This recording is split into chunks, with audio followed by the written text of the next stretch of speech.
honest. I started my channel in November of 2017. Really, I didn't know what I was going to do with the channel except for the day that I put out some information talking about the housing market and related it to the building industry or the building supply industry. And man, my channel really started taking off after that. So really, that's where my I guess my profession really has led me, is that I have a pretty good insight into the lumber industry and the things that are happening there. And corresponding that into what's going on now with the housing industry has been pretty unique for my channel. A nice niche. So that's kind of my thing. So George, put some color on this, because we all talk about cost of components, but you're there like in the field. Yeah, that's right. I'm like boots on the ground. So where George kind of relates it as a 30,000 view looking down, I'm really on the ground looking up, and so it gives me a different kind of perspective going into this industry. Yeah, but what's really unique about Simon is he understands macro very, very well. So he can take what he's seeing on the ground in a lumber yard with all these input costs that Kenny has. When Kenny's spending $200 million in development, well, these are all input costs that Simon sees in the trenches. And correct me if I'm wrong, but you even do a lot of the ordering. So when you look at these supply chain issues with lumber, as an example, he understands this to an incredible degree. He knows what's going on with the cutting down the trees in Canada and how that's moving over to the United States, and what the price of diesel is doing to how those trees get cut and then come down to actually your lumber yard or competing with Home Depot. I mean, it's at an incredible level. And in fact, I'll tell you a quick little secret here. A lot of the hedge fund managers that I talk to behind the scenes, guys running billions of dollars, they'll talk about real estate. I'll be like, you know what, you should check out this guy's channel. He's a buddy of mine, called The Uneducated Economist, because you really get some incredible insights. And almost every single one of them says, oh, no, I already follow that guy. So this panel discussion, I wanted to take the opportunity for Kenny. I'm sure you got a ton of questions for Simon on what he sees coming through the pipeline as far as these input costs for real estate. And then just maybe kind of riff on that so the audience can try to maybe have a better idea of the probabilities in their own mind as to whether or not we're going to see prices go up or down in nominal terms over the next year or so. Yeah, well, actually, that's exactly the question I have. I know things are commodity, right? So we see things up and down, and lumber's actually normalized a little bit. But for us, we're seeing 10 to 20%, even 30% on some issues, on some items for our components. And, because we're in the middle of construction on some of our projects, as you guys can imagine, these are not small numbers. So these are $3, $4, $5 million busts, right? So on a construction multifamily project, maybe that's a year and a half. These things are real. So at the end, the beginning, the lender lends on what they thought the budget was. At the end, the lender still lends on what the budget was. So that's the issue, right? So what are you seeing in that regard? Because we have a lot of stuff that's in the works. Yeah, so you're talking about maybe like the completion of homes, like how that's extending out ever further and getting more difficult. I mean, probably the cost of lumber. I'm sure that's one of your biggest input costs. Yeah, for sure. So lumber is like one of the major input costs into the house. And when you see like framing lumber running up to $1,700 per thousand, that obviously adds so much cost into that house that it now probability in that house, for especially like a small time builder, that really zaps like a lot of that profit right out of the game. And then when you take on consideration of the length of like how long it takes to get windows and doors and siding, and then labor cost that also goes into it, it makes it very difficult to make these profitable for a small time builder or any kind of builder for that matter. So now we have lumber sitting at $600 per thousand. So you think, okay, well, this is going to be a great time for the builders to get in. But give some context there. What is the normal price of lumber? Okay. I mean, if you go back 10, 15 years adjusted for inflation. Right. So like, okay, 2x4/8 standard and better is just like the most common board that you would find at a lumber yard. And typically this board would sell for around $3, say $3.50. At the height of the lumber market, when it got up to $1,700, that $3 2x4 was $13.50. So you're talking, what, 3-4 times the price of what it would normally be. How fast did it change? And that changed over the course of what, maybe a year and a half? I mean, it didn't even really take that that long to get there. And you know, when you think about like how quickly it moved the other way too, because it went from 1,700 down to 400 in the course of just a matter of 3 months. It was a very quick drop. Why did the price come down? Well, that's really the interesting story, because as the lumber prices were running up to 1,700 per thousand, it was really easy to look at the Federal Reserve money printer and say that's the reason right there. Money printer's going crazy, and lumber's running up to 1,700 per thousand. Really don't need to look any further than that. But had you been following my channel, back throughout 2018, there was a huge issue taking place up in the British Columbia area where they were in salvage mode due to a bug infestation that had taken place. And so they were cutting a lot of trees and shipping those down into the United States. Well, when that salvage mode came to an end, you can imagine that once the prices moved up and the lumber prices came down, those mills up there in the British Columbia area were suffering from that big time. And that really started causing a mill curtailment and inventory depletion all throughout 2019. So all through 2019, we were seeing the lumber mill curtailments and inventory slowdowns, and then come 2020, COVID hit, bang, right? Even more mill curtailments, even more inventory shutdowns, and then people get a stimulus check. They're locked down at home, and what do? They want to block out the neighbor with a fence. They want a new deck. They want, raised garden beds. They want to remodel the house. They start spending all this money, and they zap all the rest of the inventory out of the market. So now the mills start firing it up, and trying to fill that supply chain is very difficult. You got to imagine, you got to fill up you got to fill up the mill, you got to fill up the distribution hubs, you got to fill up all the rails, you got to fill up the retail, and that took forever to do. So when that stuff was in short supply, trying to fill that distribution network up, it's running up to 1,700 per thousand, because a builder who is in need of lumber will pay any price for that stuff to get his project moving, and that's exactly what happened. So as soon as that lumber supply filled, bang, it was all back down to 400 per thousand again, and then what do we see? Mills start going into curtailment right in the middle of the summer. It was last July. So here we are moving into, again, it ran up to, 1,200 per thousand just a few months ago, and then same thing. We had the mills come into an issue. Now this time it wasn't quite the same thing. What they had was a trucking issue that started taking place, and these mills were backed up with lumber. They literally had no place to go with this stuff, and as they were producing it, couldn't get anywhere to store it. They had to go into curtailments again. So this is really what we're experiencing right now, is that there's a backup at the mills due to that trucking shortage that had been taking place over the last few months. It's starting to free up a little bit, but those mills are in curtailment right now. And you're going to find that at some point, that lumber is going to find its way into the distribution network again.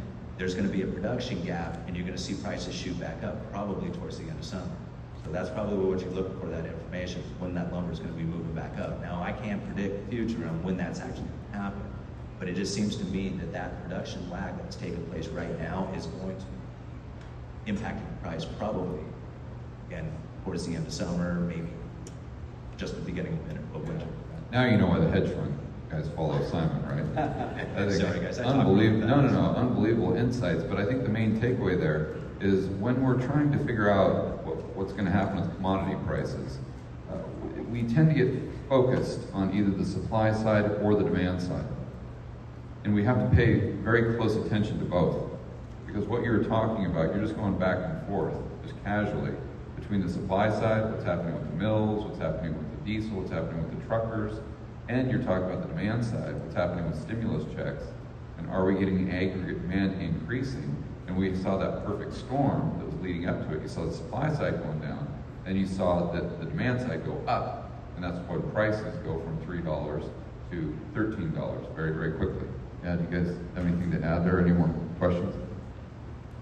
I think buy Bitcoin, buy wood right away. So maybe this is obvious, but I think this might help, that it's not just new home construction.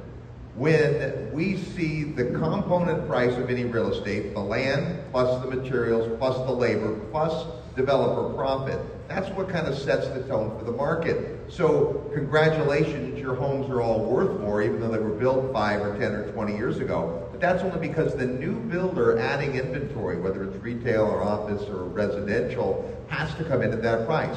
There's only been a few times in my investing career where we've seen property consistently below replacement cost. We talked about this, Jason and I, on the show, right when we felt it happening. Like, wow, look, I can buy a used house for a lot less than a developer could deliver it. So I want to get Jason's take on this, because in light of your presentation and where things are going, and now when prices are up or change, it affects not just the new builds, but the existing inventory as well. Yeah, when we did that show a long time ago, one of the strategies we talked about is something I called regression to replacement costs. And maybe that'll come again, I don't know, probably not soon, but the idea being that when a price of wood is worth what a price of wood costs again, right? Or any component, any input in that house, and you could buy below the cost of the materials. Remember, as real estate investors, when we buy improved property, we're buying two things. We're buying the land, and we're buying an improved house, the apartment complex sitting on the land. And we're really commodities investors.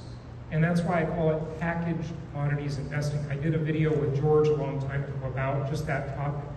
And so if you look at the value of all of those commodities, all of those ingredients that go into a house, you know that that sets a floor on potential losses, right? So that protects your downside risk, and that's one of the great things about it. The other thing I think to keep in mind, to your point, is that, real estate's a very low-tech thing. There's not likely to be any big disruptive technology that's going to come in, change construction in any major way. I know we see these 3D printed houses on YouTube and stuff, and let me tell you, all of that's bullshit, okay? And here's why. Here's why. I hired a consultant about a year and a half ago, a 3D printed home expert. I was going to start a 3D printing construction company. We were looking at buying the big 3D printers. They cost about $400,000 for one that'll build you a house. We looked at that project in Austin. We looked at these deals in China, and all of this stuff. We went down this rabbit hole so deeply I couldn't believe it. And what they're quoting when they say, oh, these $10,000 houses in Austin, is a shell without HVAC, without electrical, without cabinets, without faucets, without plumbing. It's just not there yet. And then the cost of concrete goes up, and most of the 3D printed houses are made of concrete. Some are composite materials and things like this. And there's just no big disruptive technology. I had a guest on my show about a year and a half ago from John Burns Real Estate Consulting that you've probably heard of. And he said the biggest disruptive technology that's happened in construction in the last 100 years is the nail gun. It's a low-tech industry, and that's what's good about it. Like, if we all understand that, unless we're going to start living in force fields, right, or something like that, it's just not likely to be disrupted in any major way. So you buy commodities, and if you had to buy commodities the normal way, you'd go to the commodities exchange. And you couldn't get 30-year fixed-rate financing, even though you think the interest rate's too high now. I get that you think that, right? Everybody's wishing they would have, should have, could have, would have. But you get these commodities on 30-year fixed-rate debt, and then you delegate the responsibility of the repayment of that debt to someone called a tenant. You can't do that buying on the commodities exchange. That's why income property is so unique. And so it just offers a ton of benefits because it's just a very special asset class. Kenny, what's I'm sorry. Yeah, I was going to ask him actually about disruptive construction. Well, we've had people try it, where they build the tilt-up walls with all the stuff in it, big factories. I personally know somebody who raised a lot of money to do that, and that company's no longer around. So it's been tried a lot. Think of the Lincoln Logs or everything components, all the wall systems, and boom, boom, boom, boom.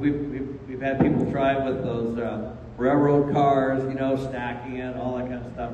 But at the end of the day, to your point, the land plus construction plus the labor plus all the stuff that goes into it, we haven't seen really anything yet.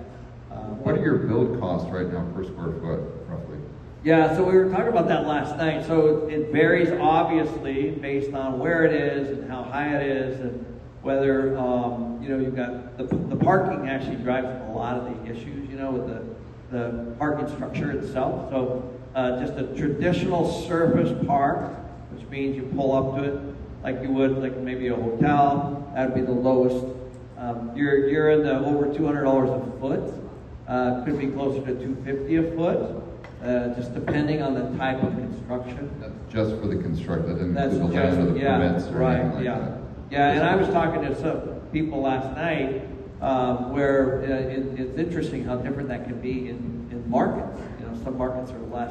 How much of that what percentage of that 250 is a component of labor?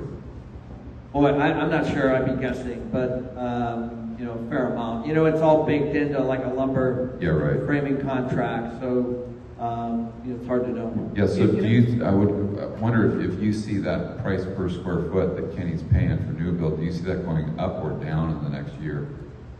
Well, honestly, I see it going up. I mean, the cost of materials is going to continue to go up. Maybe lumber might go down, but doors, windows, siding, all that other stuff does not seem to be moving the other way. And the supply of it seems to be limited as far as being able to, like, I'm in them very hard. I mean, out in Astoria, Oregon, it's not like, being in the city where you're closer to the distribution hub. So when I'm ordering siding and stuff, I may end up having to wait a little bit longer than, say, maybe somebody that Ken is dealing with. He might get it a lot quicker than I will. But still, when you think about, I just think about the small-time builder, because there's the guys who are building most of the houses, and if they have a hard time getting this stuff, it seems to me that it's pushing, completion times out ever farther. So I think this is a real important part. The completion times are getting pushed. And yes. Because I was talking to a lender this week on my podcast. So what he said is, on the single family side, he said, we loaned somebody money, say 9 months ago or a year ago to build a home. And it's not done. Because they can't get things, can't get labor and all that kind of stuff. So now they're past that loan. So now he has to re-qual. This is what he said. He had to re-qualify the person who's actually building the house because now rates have gone up a lot. So now we have this interest rate risk. Maybe when he started a year ago or she started a year ago, it might have been in the 3s. But now it could potentially be in the 5s or 6s. And so I said, wow, are they losing their homes? He said there's 12 to 15 people behind them that will buy them in a minute. At the moment, that's the way it is. So they're having to re-qual. Yeah, so let's think this through, because on the supply side, it's pretty obvious where things are going. And that means supply going lower, unless I think we get some event where the 10-year treasury goes up to 5 or 6%, and Blackstone just completely unloads all the properties they have to parlay that money back into treasuries with the risk reward. But then again, I don't know how much additional inventory that adds to the market. It's not that much in the overall scheme. Yeah, I think it could be short term though, because you correct me if I'm wrong, but usually there's about 500,000 homes for sale across the United States. Well, there's 418,000 right now. Okay, so so close to 500,000. Yeah. So if they had like 80,000, although the overall housing stock, that doesn't move the needle. If they had to liquidate that quickly relative to the housing stock that's typically for sale, that would definitely make the price fluctuate there. But outside of that, we can safely assume that the probability is very high that we continue to have a supply side issue. Another thing that I might think go into that, if we do go into recession, people might be prompted to sell to take out that equity because they need that to pay the bills. But again, I think we can set that aside for the moment. So then we have to look at the demand side of the equation. Because even if we have low supply, if we go through a 1930s type of process, that you're going to have so much demand destruction that could potentially bring down nominal prices. So I'd like to hear everyone's opinion, starting with Robert, on the demand side of the equation over the next year, 2 years, and do you see that potentially being impacted to the point of nominal prices coming down, understanding that we'll most likely continue to have the supply side issue? Yeah, so demand is obviously created by human beings needing to interact with real estate. I don't see a technology, to Jason's point, that is going to eliminate us having to sleep under a roof, right? So there is always a level of demand. But interest rates are going to affect that. Family formation affects all of that. And then lifestyle, right? I grew up in the San Francisco Bay Area, and when we saw the market get tight, people would move an hour away, or to Gilroy, or down to Salinas, or to Hollister, the area, and they'd have to drive further. Well, then you have gas, and all those things. But big picture is there is a housing shortage. Jason has touched on this a lot. Kenny's talked about this in his podcast. Now, this last week we spent some time with Danielle DiMartino Booth, who was inside the Fed for 9 years. She watches housing a lot. Her belief is that NAR will tell you, the National Association of Realtors, that there's 7 million units that are needed, and she believes it's more like 1 million. And she's very sound reasoning on this, which has to do with demographics. There's demand for housing, but do those folks earn enough money to have that demand? Not everybody is going to buy a home, that's for sure, but they are going to have a financial relationship with their residential property if they're renting from Kenny. So the demand is there, but there's a side of demand that most people don't talk about. We talk about supply and demand. There's also something called capacity to pay. And that really is baked into demand, but I might want to move or live in a neighborhood near my job, but if I don't have the capacity to pay, I simply can't. As values are being forced up because of component pricing and as interest rates are up, I think that's going to cool down demand as much as anything else. I'll live in mom's basement another year because I can't afford the mortgage. Yeah, I was going to ask that question. Do you see that the release valve, because you're just talking about rents going up, you're talking about prices just continue to go up, well, at a certain point of incomes aren't going up, you got a big problem there.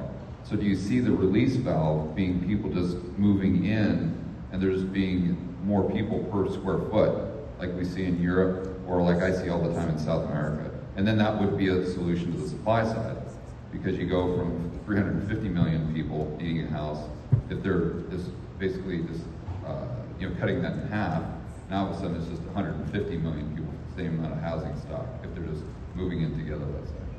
Couch surfing is coming back. Yeah. What do you guys think about that? Yeah, so a couple things. From the Seattle area, so I had a friend that wanted to move in the neighborhood that he was in, him and his wife and their 2 kids. And I think his house was like 1.2 million or something. And so he was looking at a lateral move. That was it. I want to try to find something in the price point that I'm at. He told me that his mortgage would have went from $4,000 a month to $7,000. So he had a lot of equity in his house that he wanted, but he decided not to move because the payment was going to be so much. And I think that's what's happening. I call it trapped equity. So there's a tremendous amount of trapped equity. The good news is, and I mean this time around, a lot of people have a lot of equity. So that is good, really, truly good. Protected equity. Protected equity. Nobody wants that anybody to lose their homes, but they can't necessarily access it because the cash out refinance or a lateral move into the exact same place. Now, obviously they have multiple choices other than just moving within the neighborhood, but I think that's a big deal, and that is going to reduce the amount of normal listings. And in my opinion, it's funny, Phoenix, I live in Scottsdale.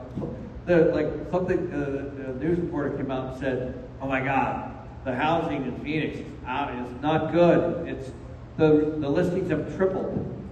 Well, we went from a 10-day supply to a 30-day supply. Tripled. So you got to be careful of the narrative. What's normal is 4 to 6 months. That's normal, depending on the market. So, it's typical. What's typical and what's healthy is about 4 months on the market, and there's just the right amount of price resistance.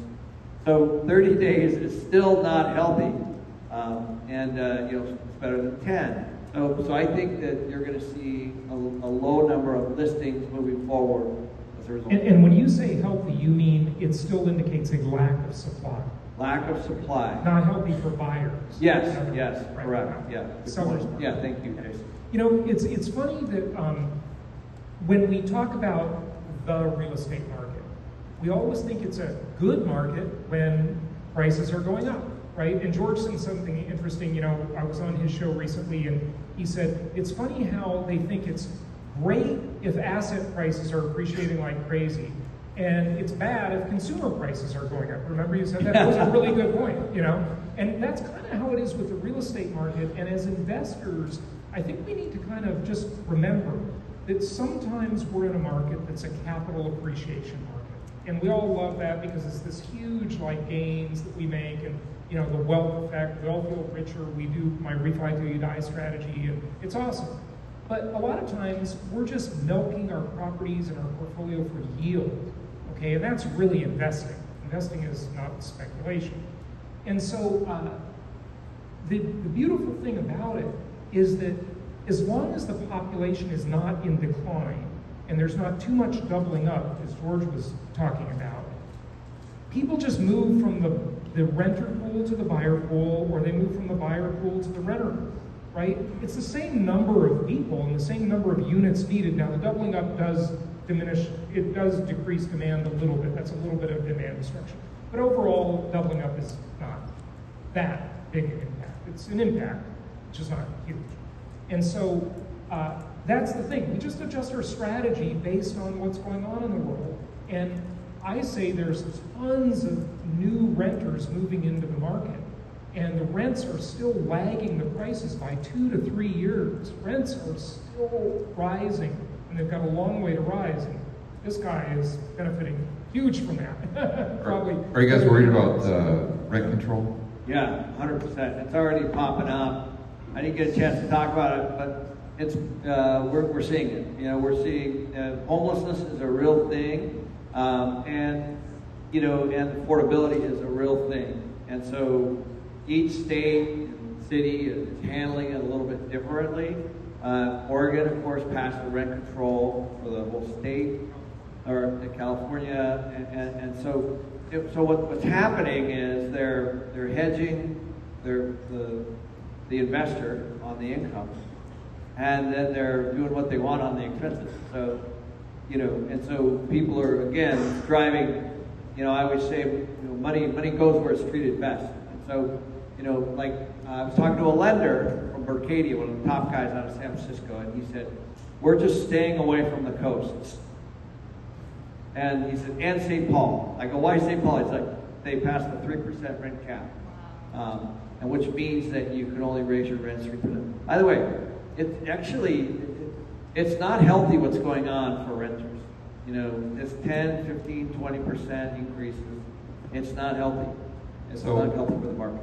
I mean, I'm going to ask you a rhetorical question. How do you hedge that? I'm sure the answer is you go to Texas or Florida and invest there, but everyone's doing that. So that's driving up prices. Driving up prices in those markets. And then you're chasing it. You're chasing a deal. You got FOMO. So how do you guys kind of reconcile that? Go ahead. So, part of it is market selection, but the great thing about being a real estate investor is you're never forced to invest in any market. I always say live where you want to live, invest where the numbers make sense. It's not just about ROI though, it's also many states are landlord friendly, many states are tenant friendly. I try to stay out of the places that are tenant friendly. We saw in the last 2 years how governments, local and national and state, react to something that happens, right? You can go back now and you can see which governors behave certain ways, and now you go back and you make assumptions about markets that will be safe, secure markets where there is demand, right? Jason, you've been picking markets like this for a long time that are what we would call recession resistant. Not recession proof, but markets where good people get up every day, go to work for somebody else, you don't supervise them, the biggest chunk of their payment goes to you to pay your mortgage payment. And that's still happening. They work the first 10 to 12 days, maybe 15 days of every month to pay you. Like what else, what other asset does that? Nothing, you know. Hey, one other thing I wanted to say about your labor comment is and don't quote me on the number because I'm going to get it wrong, but just in concept you get the idea. The average construction worker is like 54 years old. Can you believe that? Yeah. I mean, there is a giant labor shortage, so that's Huge. driving up The the trades, cost. we have a real problem with trades right now, yeah. I think you could see that turn on a dime, though. I do. I've been saying that. I think we could go from a labor shortage to a labor surplus very quickly, because you got to ask yourself, why did those people retire? And then you go back and, okay, this is why they retired. Are we going to see a reverse wealth effect? And because if they retired because of the wealth effect, and that's the Fed's main objective right now, going back to my presentation. So it's a very tumultuous situation, to say the least. So we've only got about 5 minutes left. I'd love for you to kind of tell the story of how we met originally on YouTube, because that's, we've all, I think the main theme for today is just building community, network, and just finding people that are like-minded, that you can trust, that value the same things you value. And so I think this will kind of emphasize why you should take action there. So, as I do my research, like a lot of you do, I have my list of followers, or not list of followers, but subscribed people that I follow. And one day, as I'm going through my list of YouTubers, George Gammon pops up on my feed, and I noticed that he was just started, had like 3 videos out, had maybe 300 subscribers at the time. No. What are you talking about? I probably You're had. talking about when we met. Yeah, I know, but no. What are you talking I about? probably had, oh my gosh, probably at least How many did you 50 have? or 60 videos. At that time? Oh, yeah. I probably have 50 videos and maybe 200 subscribers. Because Yeah, 30 of those at the have been beginning, watched I was by only people. getting maybe 10 or 20 views per video. And 90% of those were my mom and my sister. So I was wrong on how many I had. But I just remember I was like, okay, wow, this guy is just super amazing. He's got this whiteboard. He's doing so good with his information and stuff. And so one day I give him a shout out on my channel. I'm like, hey guys, if there is anybody you got to follow, it's this guy George Gammon. I can't believe it. He's just like really off the charts here. He hardly has any subscribers. So go and subscribe to his channel and show him some love. And I guess he must have got a lot of attention, because he got a hold of me and he says, man, thank you so much. Come on my show and do an interview with me.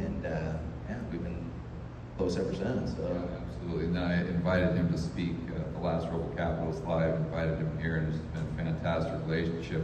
When I first started my YouTube channel, actually it was a few months before that. I was listening to Macro Voices. You guys listen to Macro Voices? Yes, of course. It's fantastic. And I remember Patrick and Eric were talking about doing a live event, and they said, well, logistically, we don't know if we're going to do it because we don't have expertise there. So I was able to get a hold of Eric and say, listen, if you guys want to do a live event, I'll produce it for you. Because I used to produce events with 5,000 to 6,000 people. It's child's play. He said, well, George, we appreciate that, but we couldn't afford your rate. I said, oh, yeah, you can, because the rate's free. And he says, well, let's do it. So I produced their entire event, and I was just the one kind of in the background, just making sure logistics happen. And I was able to meet Brent and Jeff Snyder and some of the people that are here today. So when I started that YouTube channel, I started my show, the Rebel Capitalist Show. One of the first people that I reached out to on Twitter was Brent Johnson.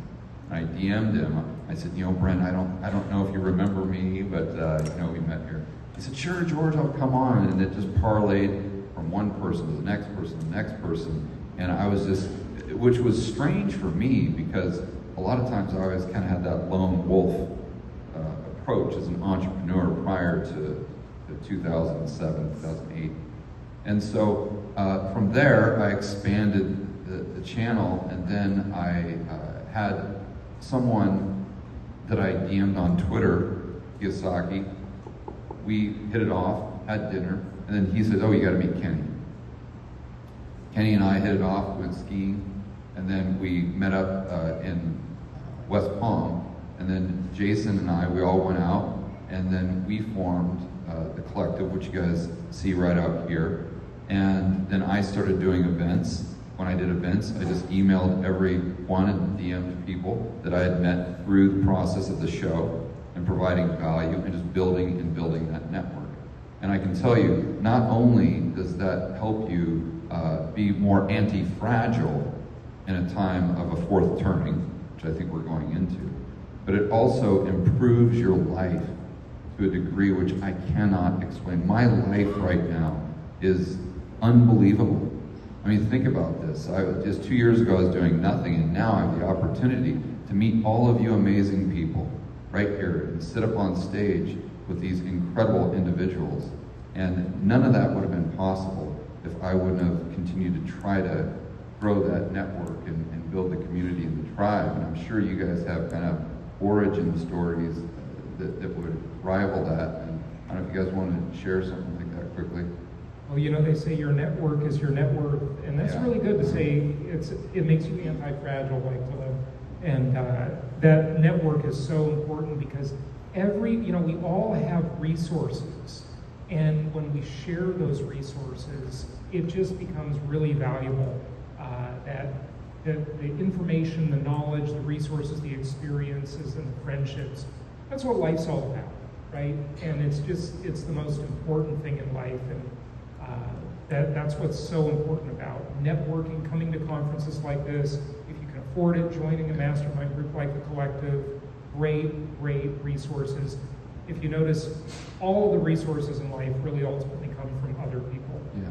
And what's awesome is all of you have taken the first step in coming here to this event and starting to network and grow your own community. I think, the speakers are phenomenal, but I think that's the real value, is just being able to meet other people that are like-minded, that share the same values.